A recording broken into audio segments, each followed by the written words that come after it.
a similar schedule as you, or is it more beneficial to maybe work with someone who has a different schedule so you can kind of bounce ideas off each other, and just how that comes together?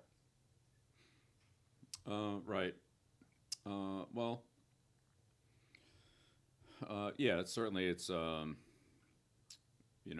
little bit easier working with somebody that we've worked with. Matt in Detroit, Joe in New York, Josh now in Vegas. So those are pretty clean because it's we're pretty much doing the same thing. So it's easy to mesh together. When you work with a team that you're not as familiar with, like Philadelphia last year or Carolina this year, then yeah, definitely it's important to be on the same page with um, with the other head coach and their organization on what they're looking for and what they're trying to do. So I feel real comfortable working with Matt like we did last year with Philadelphia um, with the Eagles, and we've talked about it several times. We talked about it last year, then we talked about it at other points along the way, owners meetings, Indy, things like that, and so it actually worked out this year, and I'm looking forward to it. I think will be a great week of work for us, and it's a team that's the good side of working with coaches that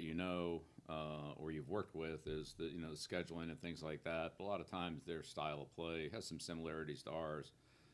In this case, and Philadelphia was another example where that really wasn't the case. Those teams will do things quite a bit differently than we do, and so see different matchups, different schemes, and things like that. So I think there's benefit to both, but yeah, you certainly want a good working relationship with the other organization and coach, and so with last year with Coach Sirianni, this year with Coach Rule. I feel great about working with those guys. They've been great in the process so far. I'm sure it'll be good this week. Thank you. Yeah. Next question, Phil Perry, followed by Nick O'Malley. Hey, Bill, I wanted to ask you how much you feel Tyquan Thornton has improved as a route runner since he's come to the team. I'm sure there's some carryover what he's doing in college to what he's doing now, but I'm just curious how you've seen him grow in that regard. I think all of our rookie players have improved since they've been here.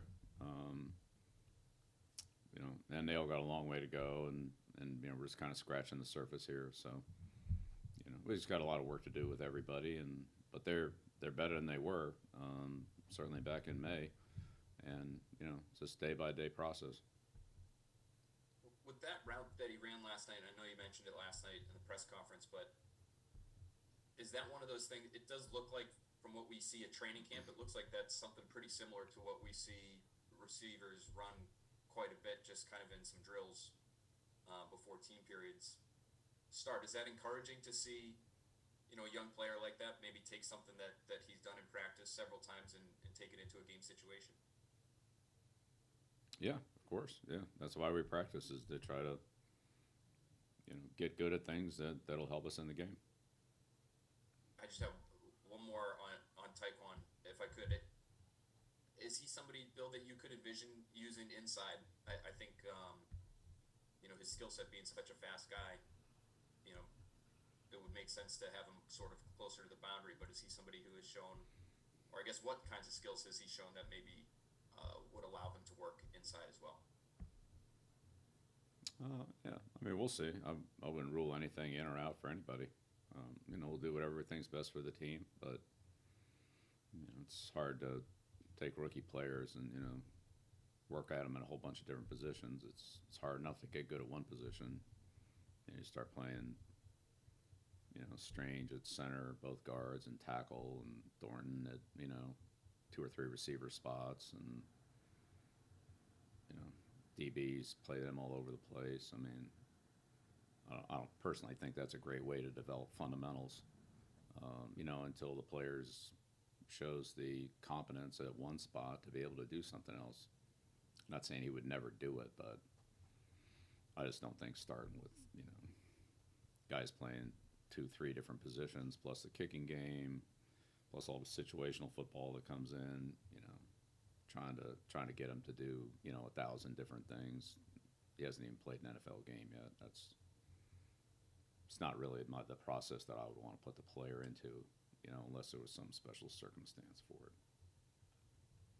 Got it. Thanks, Bill. Next question, Nick O'Malley, followed by Zach Cox. Hey, Bill, you mentioned previously that you and Cam would be tracking how the construction around the stadium would be changing environmental factors, especially with the kicking game. Having had some practices in the stadium and a full game last night, what have you seen has changed playing inside the stadium with the construction changing some elements of it? Yeah, I think the wind patterns will be different and definitely are different. Certainly didn't see him last night. There was, you know, no wind. That's about as still as it's going to be in that stadium. And probably the calmest day that we've had in any practice so far in training camp. So we didn't really learn much last night, but yeah, we go into kicking the stadium on a, you know, regular basis when it's available. And that's, you know, we learn more about it every day. So, you know, maybe we'll get more wind in the Carolina game. If we do, we do. If we don't, we don't. We can't control that. But, you know, we didn't really have any last night. Thanks, Bill. You're welcome. The next question, Zach Cox, followed by Andrew Callahan. Morning, Bill. Hey, Zach. Talking to Miles after the game last night, he noted that that was the first time he'd returned a punt in a game since 2015, since he was back in high school. Just curious, what led you to give him a shot in that role? I know it's something he's been doing now for a couple months, going back to OTAs. Yeah, well, I mean, gunner returned punts for the last 3 years, so, you know, he took a lot of reps and a lot of snaps back there, but, you know, Miles is, as you said, been doing it during the spring, the summer, shown a good ability to track and catch the ball. You know, we know Miles has good quickness and, you know, is a good decision maker, which is a lot in that position, and, you know, made a couple of nice plays in last night, so that was, you know, he's worked hard for that opportunity, earned it, and then did something with it. So, you know, all really encouraging things. But I mean, that's kind of typical of Miles. That's kind of the way he is, the kid he is. He's a very diligent, hardworking kid that, you know, always gives you his best efforts. A smart, instinctive football player, and in a lot of different roles. He's had a lot of different roles for us defensively, and again, grown into those. You know, just falling back on the Thornton question, you know, it wasn't like he did all that, you know, 2 weeks into training camp, but, you know, he's evolved into a very versatile player for us on defense and in the kicking game, and you know, took advantage of an opportunity last night, and that's, you know, something that all young players can, you know, we'll point it out, but I mean, it's obvious. You get an opportunity to do something, and you take advantage of it.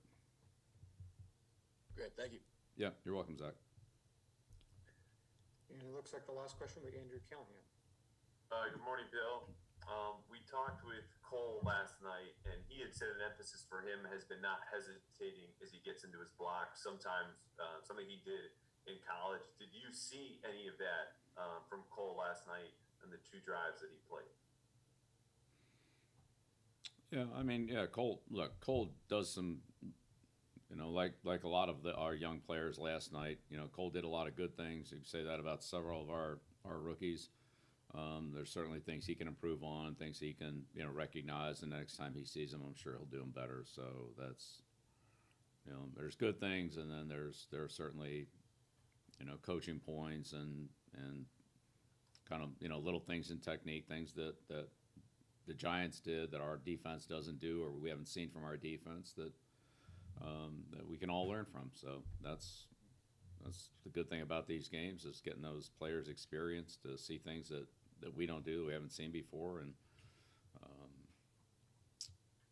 you know, see them at game speed, and hopefully the next time we'll be able to, you know, to execute some of those things better. But yeah, I mean, overall he's coming along and making good progress, and I'm sure that was a good experience for him last night, like it was for all our rookies. Hopefully they can build on it going forward.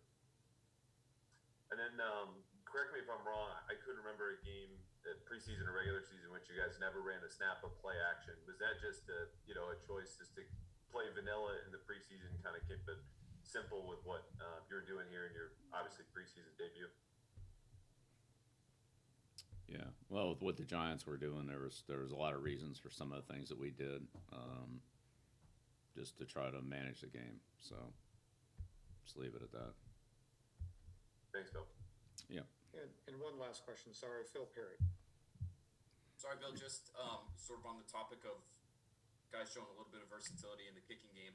I don't think Trey Nixon did a lot of that in college, but it looked like he was in on a few different units last night. So I just wanted to